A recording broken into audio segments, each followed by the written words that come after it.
Hi hello नमस्कार सर्वांना. कसे आहात सर्व? मजेत ना? मजेतच असाल. तर हे कडधान्य सगळं सुकवून ठेवलं होतं. जसं की मी म्हटलं होतं, डबे घासल्यावर सगळं आगोटचं सामान नाही ते भरून ठेवायचं आहे मला.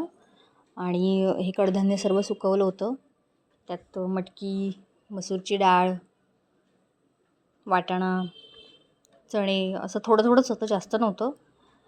जे की 4 ते 5 महिने जाईल असं. जिरं सगळं ऊन दाखवून ठेवलं ना सुकवून व्यवस्थित, की राहतं पण चांगलं. त्याला कीड वगैरे काही लागत नाही. आणि कसं आमच्या इथे पावसाळ्यात पाणी भरलं की काही विचारायलाच नको चिपळूणला. आता नाही भरत, पण बाय चान्स भरलं तर म्हणून मग हे करून ठेवायला लागतं, भरून ठेवायला लागतं आम्हाला. आणि जसं की पाऊस पण येतो, मग पावसातनं ते आणायला जा, ते सगळं भिजायला वगैरे होतं, म्हणून मग आम्ही भरून ठेवतो. त्यानंतर हे गहू आणले होते, ते पण व्यवस्थित चाळून सुकवून झाले होते, सुकवून ठेवले होते. त्यानंतर मग चाळून म्हटलं भरून ठेवावेत. कडधान्य पण सगळी सुकवून चाळून ठेवली होती. आणि जेव्हा मी हे सगळं सुकवलं तेव्हा ऊन भरपूर कडकडीत होतं. आज मात्र पाऊस पडला आमच्या इथे. तुम्ही पण तुमच्या इथे कडधान्य वगैरे असं सुकवून ठेवता का? आणि हे सुकवून ठेवलं ना तर मग ह्याला फ्रीजमध्ये पण ठेवायची गरज नाही. 2-2 वर्ष म्हटलं तरी चांगलं राहतं धान्य सर्व. पण आम्ही वर्षाच्या वर्षाला असं व्यवस्थित ऊन वगैरे दाखवून चाळून भरून ठेवतो ते. म्हणजे ते खराब होत नाही, कीड लागत नाही त्याला त्यामुळे. आणि आपण साखर जी ठेवतो ना साठवणीची, त्यातसुद्धा लवंग टाकून ठेवायची, म्हणजे मग त्याला मुंग्या वगैरे लागत नाहीत साखरेला. हे असं पिंपामध्ये भरून ठेवतो आम्ही, म्हणजे जेव्हा पाहिजे तेव्हा काढून घेता येतं. आणि कडधान्य आहेत ना ती सर्व एका पिशवीमध्ये बांधून, प्रत्येकाच्या पिशवीत वेगवेगळे एका डब्यामध्ये व्यवस्थित भरून ठेवलीत, म्हणजे जी लागतील ती काढून घेता येतील. आता यंदा कमी आहेत माझी, नाही तर दरवर्षी जास्त असतात. आता मुलं बाहेर गेली शिक्षणाला, त्यामुळे मग ते एवढं लागत नाही. हे काम सर्व करायला वेळ लागतो, पण एकदा करून ठेवलं ना की परत त्याच्याकडे बघायला लागत नाही. त्यामुळे मग पुन्हा निवांत राहता येतं आपल्याला. मग महिन्याला ह्या गोष्टी मला आणत बसाव्या लागत नाहीत.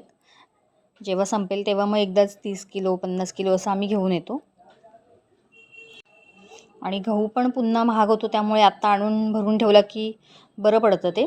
यंदा गहू पण मी कमीच आणला आहे, नाहीतर ह्याच्यापेक्षा जास्त गहू असतो माझा. त्यानंतर 2 दिवसांनी पूर्वा आणि श्री आली, म्हणजे माझी मोठी मुलगी. आणि श्री पण पुण्यात होता ना, तर ती दोघंजण आलीत. आणि येताना आईने त्यांच्याजवळ तिखट पाठवून दिलं होतं. जसं की मी कुरवड्या वगैरे आणल्या होत्या येताना, तेव्हा चटणी मिसळून काही झाली नव्हती, म्हणजे बनवून झाली नव्हती, त्यामुळे तेव्हा आणली नव्हती. आता ही आईंनी बनवून दिली होती, म्हणून म्हटलं ती पण. काचेच्या भरण्या स्वच्छ घासून वगैरे ठेवल्या होत्या मी, त्या पुसून घेतल्या आणि त्यात तिखट भरून घेतलं. ते सुद्धा कोरड्या हाताने स्वच्छ भरून घ्यायचं. हा काळा मसाला आहे, जे की आम्ही भाजी आमटीत वापरतो. त्याला कांदा खोबरं असं लावून मिक्स करायचं असतं. आता हा भरून ठेवला आहे. ह्यातला अजून पहिला माझा थोडा शिल्लक आहे, त्यामुळे आईनं म्हटलं थोडासाच द्या. आणि ते दुसरं येते लाल तिखट आहे, जे की आपण उपवासाला किंवा दुसऱ्या भाज्यांना वगैरे वापरतो, पिठलं वगैरे केलं की. ते लाल तिखट आहे. आणि हा काळा मसाला आहे ना, त्यात हिंगाचा खडा ठेवायचा, म्हणजे हा मसालासुद्धा वर्ष 2-2 वर्ष चांगला राहतो. आणि ठेवताना कोरड्या ठिकाणी ठेवायचा, जेणेकरून त्याला ओलसरपणा अजिबात लागायला नको, अशा ठिकाणी व्यवस्थित भरून ठेवायचा तो. तुमच्याकडे पण असा काळा मसाला वगैरे बनवतात का, की वेगळं काही बनवतात? ते मला सांगा कमेंटमध्ये नक्की तुम्ही.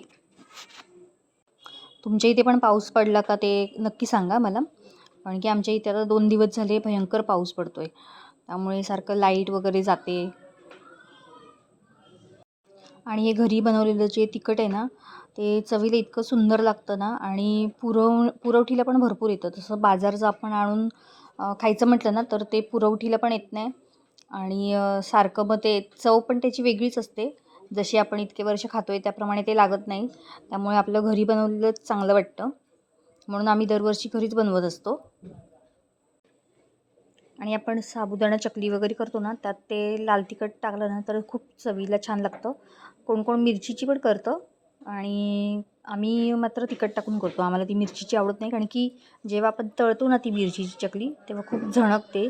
त्यामुळे मग तिखट टाकून केलेली खूप छान लागते चवीला, आणि ती झणकत पण नाही तेलात सोडल्यावर.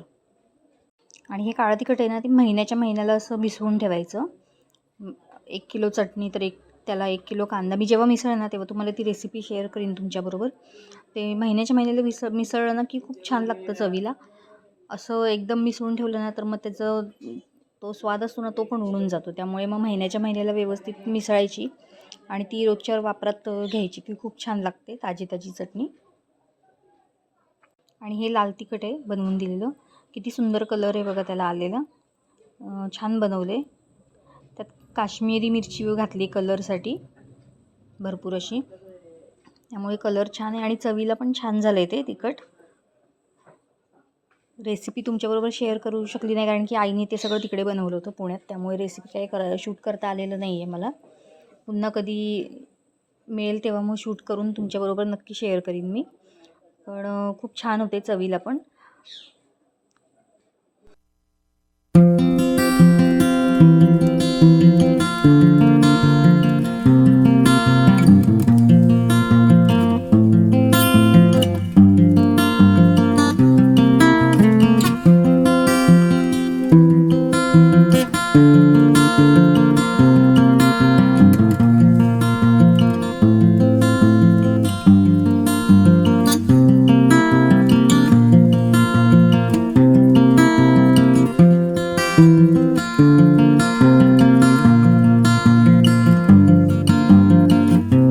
ते ना तो हिंगाचा खडा टाकून ठेवला आणि आम्ही नवीन गाडी घेतली बरं का.